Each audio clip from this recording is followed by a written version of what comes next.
Hello, ladies and gentlemen. My name is Josh Raden from the Daily Dot, and I am joined today by Maniac, coach of Team EnvyUs, joining us live from Croatia, I believe, for the Counterplay tournament that's happening.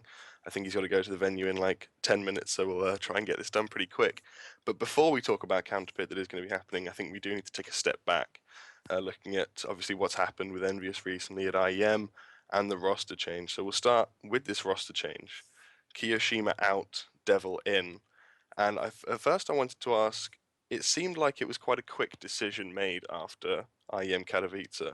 So was this something that has been in the thoughts, at least, of people's minds for a while, or was it just a quick decision that you made after Katowice saying we need to change something now? No, I think you're right when you say it was in the mind of people for a bit. I think since the beginning of the year 2016, the team felt like Kiyoshima was not putting enough effort and was not investing enough in the team. And warnings have been given, several ones, even before I joined the team. And yeah, the team just felt like he didn't really act on it, and that it was a change that the team needed, just because we needed fresh start, and we needed to bring someone that will actually do the job and will put energy and have the team move forward. So I guess the fact that we kind of failed in Katowice was like that was the top of it. Like we knew we had to do a change now, even though we were thinking about it for longer. And obviously, Devil is the player you did pick up from LDLC. Is that someone who you thought you looked at and thought, yes, that is absolutely the player we want, or is it someone you kind of, or is it you looked around and thought this is the best player we can get for now? We're not sure who else is out there, or was Devil just a lock on? We definitely want this player. I think even when he was in LDLC, we knew that he was one of the most interesting profile in terms of potential and actual level.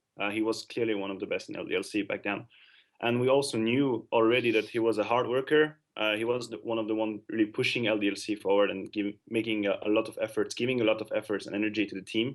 So we felt like we needed a player that has those two characteristics, a big potential, like a big level, and also the possibility to put a lot of time into the team. And so he had those two characteristics. So as soon as it was okay with Devil, we just knew it had to be him.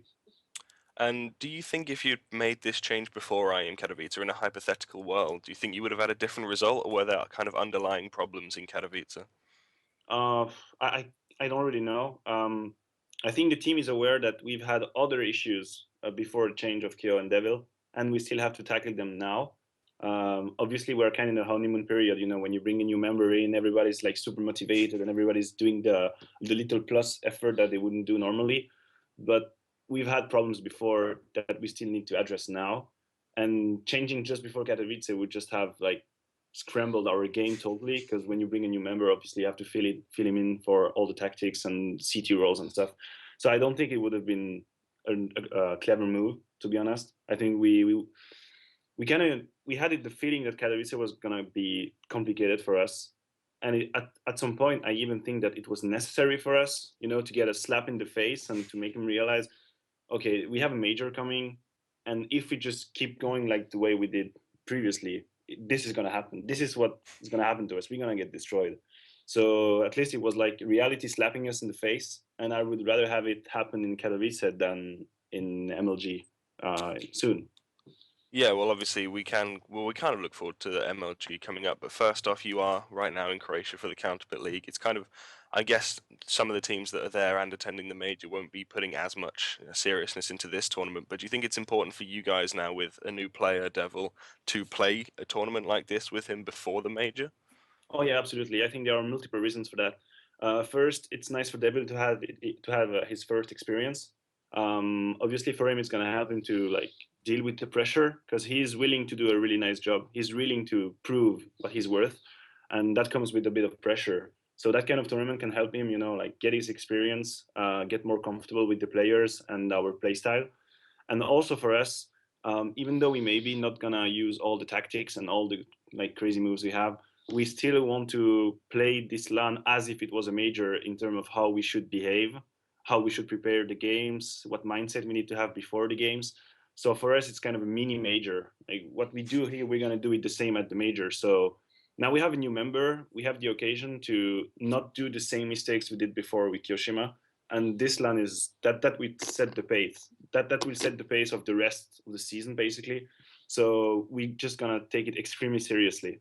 and we want this land to be the reflection of what's going to happen next for us. Okay, well, quick thoughts on the Counterplay League before we move on to the MLG tournament coming up. Your bracket later today, you play Energy. I think by the time this goes out, that game would have happened already. So, I mean, we can get your quick thoughts on that game if you'd like, but by this point, it probably won't be relevant. But in the other side of the bracket, obviously, you've got Astralis as well that you'll be looking to meet up with in the semi-final. What are your thoughts on that bracket? Do you think if you do end up facing Astralis in your current state, you'll be able to take them, or do you think it's a little bit too early? Uh, well, I think if I'm gonna be realistic, I think Astralis is the clear favorite right now, just because their recent result, their recent form, and our struggles we've had, and the fact that we changed a player recently. So obviously we're gonna be challenger against Astralis. Um, I mean, in Katowice we lost. It wasn't that clear cut, but still they were ahead because they had a really good start. I think the fact that it's a best of three can actually help us because we've had problems with the best of ones, and especially like we have slow starts in best of ones. In Katowice, we were really regularly like down 0-7 or 0-8, stuff like that, which is terrible. So at least the best of three mitigates that kind of problem. But I still think Astralis is the favorite in a matchup, in a potential matchup against us. So it's either we can give it 200% and we're going to play our best game and then we have a shot, or they're going to beat us basically. So it's all or nothing for us against Astralis. Okay. Well, you did mention during that little segment there about this early morning problem that EnvyUs seem to have. It's not just Envy. There's a couple of other teams that have it as well, but it seems to be quite prevalent on EnvyUs. How if the game's early on in the day in group stages or early on in the tournament, you guys don't perform as well. I mean, as the coach, do you have any sort of insight as to why that's occurring? Why you guys kind of ramp up towards the end but struggle at the start of days and tournaments? Well, I'm not sure it's really time related. Like I didn't even think of it that way. I don't think we are worse in the morning than we are in the evening. What I can witness as a coach and standing behind them is that the beginning of games in general, that's when silly mistakes would happen way more than later in the game. For example, clutch situation with the bomb planted or power play 4v3. The beginning of the match will be where it's more likely that some player is going to do one individual move he doesn't need to. Someone's going to peek just before the flash instead of waiting for it. It's kind of, I don't really know if that's because players are settling in and trying to get comfortable with their plays, or just because there is a little bit of pressure. I didn't really figure that out yet. I'm yet to find a solution about that. But yeah, basically all the kind of stupid mistakes we can do, we were really more likely to do it at the beginning of the game. And when the game goes on, then the games get more cleaner and cleaner, and people make few mistakes. So one of the challenge for me as a coach for this LAN is going to put people in the very strict mindset right from the start. We will not afford to lose 0-6, 0-7 each match and then start to play. I want people to be extremely focused right from the pistol round and to take every round extremely seriously, no matter if it's anti-eco or whatever. If it's bomb planted, if we are 5-on-2, I don't care. We're going to play by the rules, by the book. I mean, that's going to be my challenge. I want people to be extremely focused and strict with their plays at the beginning of the match, even more so. Well, that kind of mentality is obviously going to be important heading into the major, and that's where we'll kind of start to wrap things up over here. And you will be facing Astralis again. Unfortunately, maybe for you guys in the group stage, Astralis with you, and also Gambit Gaming and Counter Logic Gaming. Now, if you look back, obviously a few months, you'd say EnvyUs, definite favourites to go through, maybe even first. But looking at the current form and the roster changes, it could be kind of close. I mean, what are your thoughts? Obviously, Astralis going to be tricky, but Gambit Gaming and CLG putting up a little bit of a surprise in those qualifiers as well. Yeah, well, I think we cannot really complain about our group. We could have had worse than that, obviously. I also think that in the team we changed our mentality that now we don't see ourselves as a top two, top three, top four teams anymore. We understood that we've had major setbacks in the previous events, and we have to earn our way back up.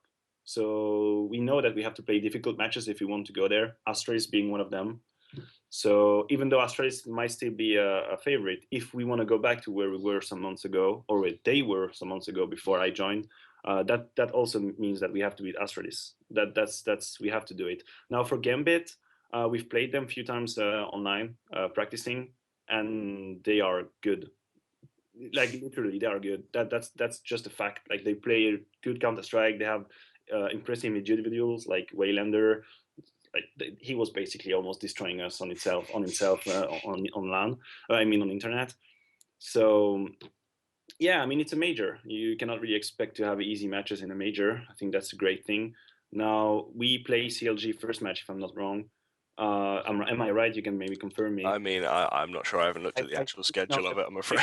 CLG actually. I'm pretty sure we play CLG. That's one of the game that if we play it right, we cannot lose. Basically, just if we don't do mistakes, that's our game to lose more than that it's their game to win, in my perspective.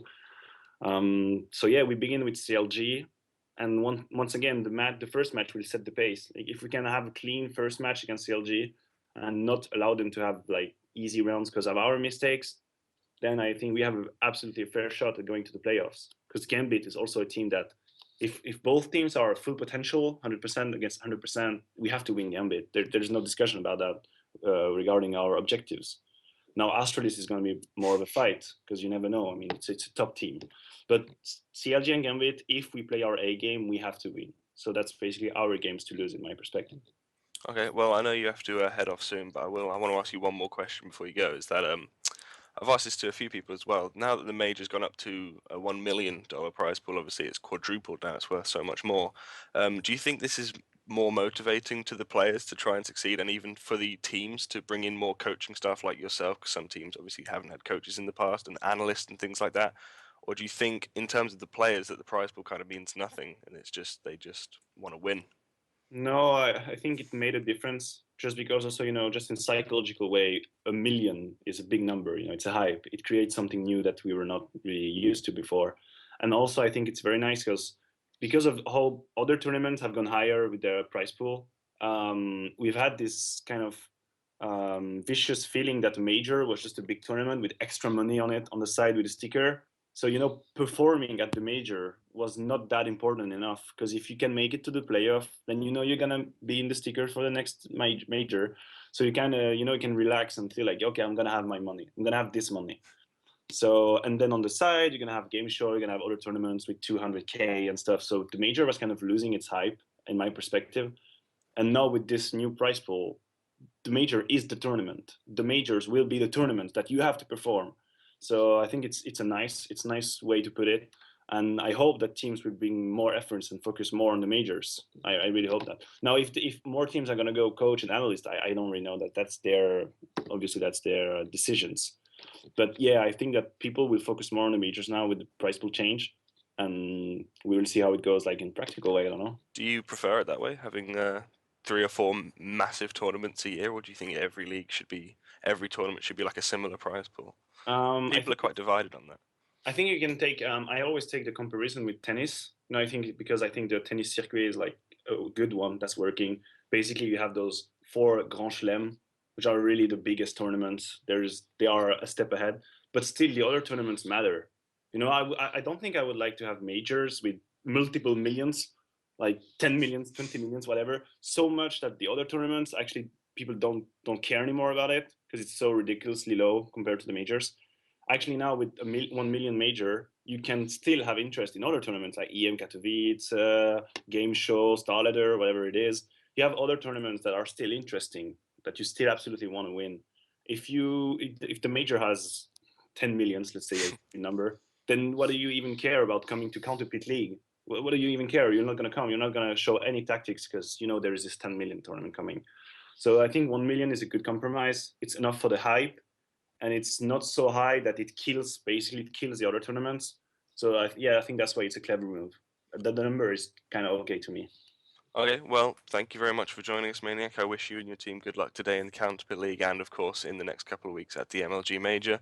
Is there anything you want to say before we end things, like shout outs to sponsors and stuff like that? I have to ask people, really. Yeah, I mean, obviously, thanks to EnvyUs for putting us in such great conditions. Thanks to you for the nice interview. I'm very sorry. I'm like in the middle of 3 things. I have to rush, take the shuttle now.